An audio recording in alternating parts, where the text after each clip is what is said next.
Hi everyone, and welcome to this week's Sunday night video. This week I am covering the very strange story of John Hardy and the attempted murder of Police Sergeant Thomas Applegarth, which took place at Spennymoor in 1891. Now, for those of you who are regular viewers, you will notice that this is written in a slightly different way to normal, but I hope you will still find it interesting. But before we begin, can I just say, if you do enjoy this video, then please give it a thumbs up. And if you're new here or haven't already done so, then do please consider subscribing to the channel to help support the content we create. Thank you. It is completely free to subscribe. It doesn't cost you any money at all, but it really does help to support the channel. And I would just like to add, as I always do now, that I do record these stories live, so I do sometimes make mistakes, which I always try to rectify, so I hope this does not spoil your enjoyment of the video. John Hardy was said to be around 27 years old at the time the crime was committed, so would have been born in around 1864. Sadly, very little is known about the past life of John Hardy, other than the fact that he had been keeping company, which is how it would have been described at the time, with a girl by the name of Anne Taff, or Taff, in Spennymoor. And it seems that John had quite a jealous nature when it came to Anne. John was said to work as a labourer at the steelworks, but he had recently lost his job. Thomas Applegarth, the victim, had been born in around 1852 and was around 39 years old at the time the crime was committed. He was born in Durham to parents George and Honor and was one of at least 7 children. He had married a lady by the name of Eliza, which might actually have been Elizabeth, and the couple had at least 4 children together. Thomas worked as a police sergeant and was stationed at Spennymoor in County Durham. On the 14th of April 1891, Sergeant Applegarth had gone to Spennymoor in search of John Hardy, after he had been told that John had been threatening to shoot Anne. It was known from the report that had been made to the police that John had a gun, and that he had already fired it at someone, causing them a slight injury. And Sergeant Applegarth intended to take the gun from John and question him about his threats against Anne. When Sergeant Applegarth found John, he was standing in Merrington Lane, and he walked up to him and asked him to hand over the gun. However, John had no intention of doing this, and as Sergeant Applegarth was talking to him, he appeared to be about to take the gun from his pocket and aim it at the police officer, who then attempted to take the gun away from John. There was a scuffle and the gun went off. Luckily, it did not do much damage, but it dazed Sergeant Applegarth a little and he let go of the gun. The gun went off a second time, this time hitting Sergeant Applegarth in the thigh. With the help of some bystanders, John was finally overpowered and placed in handcuffs, and he was taken to the police station on a charge of attempted murder. Sergeant Applegarth was taken to his home and a doctor was sent for. The bullet was removed from his thigh, and it was said at the time that he was seriously ill, and at one point it was thought he might not survive overnight. However, he had made it to the following morning and was expected to recover, although it was thought this would take quite some time. John would appear before the magistrates a few days later, and it was stated that he had recently been in court just a few weeks earlier for threatening to shoot P.C. Dawson, and on that occasion he had been bound over to keep the peace and ordered to pay the costs. However, he had been heard to say after leaving court that he would finish P.C. Dawson off. John, it was stated, had been spending time with Anne Taff, or Taff, and seemed to see himself as her sweetheart. However, she did not seem to be as keen on him as he was on her, and she had tried to keep a distance from him. But John was not going to let this happen, and because of this, Anne had left her job to try and get away from him, but he had still persisted in his attentions. Anne had then decided to take a job away from the area in Towlaw, and John had found out about this and said he would not let her go, and had, on April the 13th, threatened to shoot her and P.C. Dawson. It seems that as P.C. Dawson lived close to Anne, John had decided that he was the reason why Anne no longer wanted anything to do with him, although there was no evidence to suggest that Anne was involved with P.C. Dawson. Anne's sister, who was not named, was very worried about these threats and how much it was upsetting Anne, so she had made a report to the police about John. And just before this happened, John had been talking to a man who was known only as Richardson, telling him of his plan, and on showing him the gun, he accidentally fired it and shot the poor man in the foot. Because of this, Sergeant Applegarth was sent to the area to attempt to take possession of the gun before something worse happened. Sergeant Applegarth had been in Spennymoor talking to the local butcher when he spotted John Hardy on the other side of the street. He was able to make his way over to where John was without him seeing him approach, in the hope that he would not run away. Sergeant Applegarth then spoke to John, who he already knew quite well, and asked him about the gun, but John denied that he had one.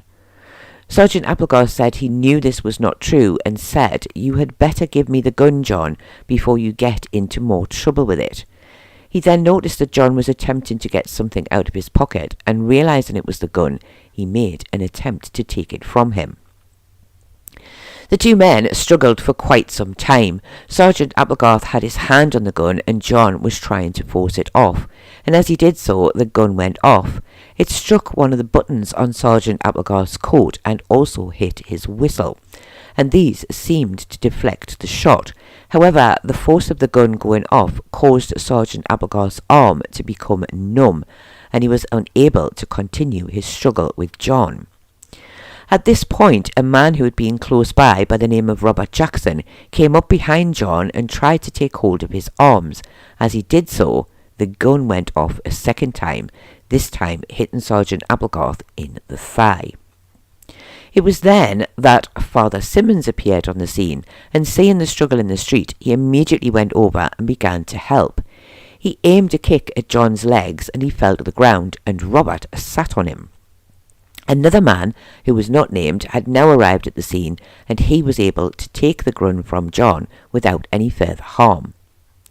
Robert was then given Sergeant Applegarth's handcuffs, and, it was said at the time, he snapped them onto John's wrists like an expert. Apparently, Robert was an actor at the local theatre and had previously played the part of a policeman, so had some idea of how handcuffs worked. John had then been taken to the police station by P.C. Dawson, and he had spoken to him, not of his attack on Sergeant Applegarth, but on how lucky P.C. Dawson was, as John said to him, "You are lucky, it might have been you that I shot." Sergeant Applegarth had been taken by a stretcher to his home. He had not appeared at the first court hearing, as he was still unable to walk. Dr. O'Hanlon had been sent for and was able to remove the bullet from Sergeant Applegarth's thigh. However, he had lost a lot of blood and was said to be in a very serious condition, so bad that the doctor had suggested that his statement should be taken at home. And after his arrest, a strange letter was found in John's pocket addressed to Anne. In it, he spoke of how his time had come. He had resigned himself to die, and that it was all her fault, as she had deceived him. He had ended his letter by telling his friends not to be upset, as it was something that had to be done. John had also denied that he had intended to kill Sergeant Applegarth, stating that it had simply been an accident. John was, however, found guilty of the charge at the magistrates' hearing and was committed for trial. John was later taken from Spennymoor to the police station at Bishop Auckland, and on the day he was due to leave, crowds had gathered in the streets to try and catch a glimpse of him. As he left, he was described as looking quite pleased with himself and not at all concerned about the charge that he was under. And several people in the crowd shouted out to him as he left, one saying, "Goodbye, Jack," and another shouting, "Yes, goodbye forever." The trial took place at Durham in July of 1891. The judge presiding over the case was not named. The evidence at the trial was almost exactly the same as the details already covered. However, Sergeant Applegarth was now able to attend, although was still quite unwell and unable to walk without sticks. He spoke of the first gunshot, saying that when the gun went off, he was almost certain that his arm had been blown off. Dr. O'Hanlon spoke of how Sergeant Applegarth had been so ill he feared he would not live. He had almost died during the first night at home. He was, it seems, very lucky to have survived and not died due to blood loss. The prosecution stated quite simply that given all the evidence, it was clear that John Hardy was guilty of the crime. And the defence spoke to the jury stating that they must consider the fact that the gun had gone off by accident during the struggle, and that John had never actually intended to shoot Sergeant Applegarth, although he did admit that John was guilty of carrying the gun and using threats against Anne and PC Dawson. The judge spoke to the jury stating that it was for them to decide if they felt John had deliberately fired the gun or if they felt it had gone off by accident. The jury retired for a short time before returning a verdict of guilty of attempted murder. And John Hardy was then sentenced to penal servitude for life. I did not find any further details for John Hardy after this date. However, I do know that Sergeant Applegarth recovered well, and although I cannot be 100% sure that he continued his role as sergeant in such an active manner as he had done previously, but he did move away from the area in later years, and he died in 1946 at the grand old age of 94. This was a really strange case. It seems that John was someone who truly believed that if he could not have the woman he wanted, then no one else could either. He had, it seems, planned to not just shoot Anne, but possibly to take his own life as well, as that certainly seems to be what his strange letter to Anne implies, unless, of course, he believed he would be hanged for her murder. He was obviously blinded by jealousy, and for some reason he thought PC Dawson was stopping him from being with Anne. Perhaps the two were friends, and this had led him to believe that Anne was cheating on him with PC Dawson.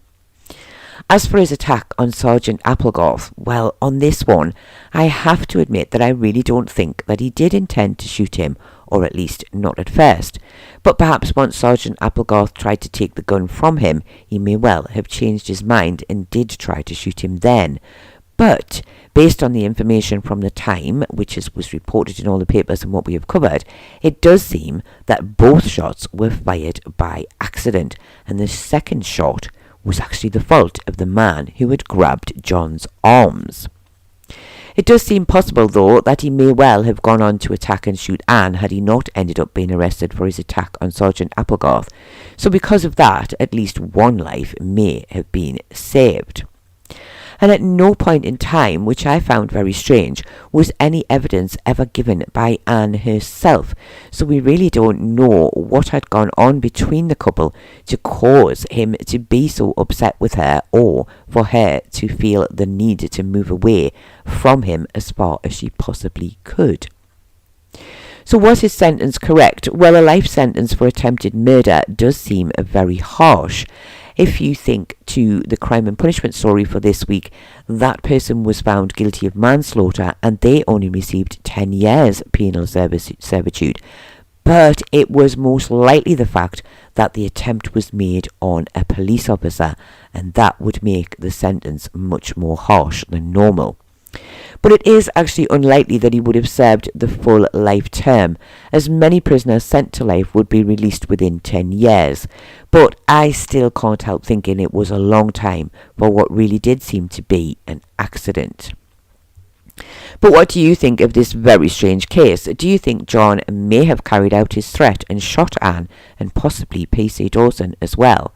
Do you think he intended to shoot Sergeant Applegarth, or do you think that truly was an accident?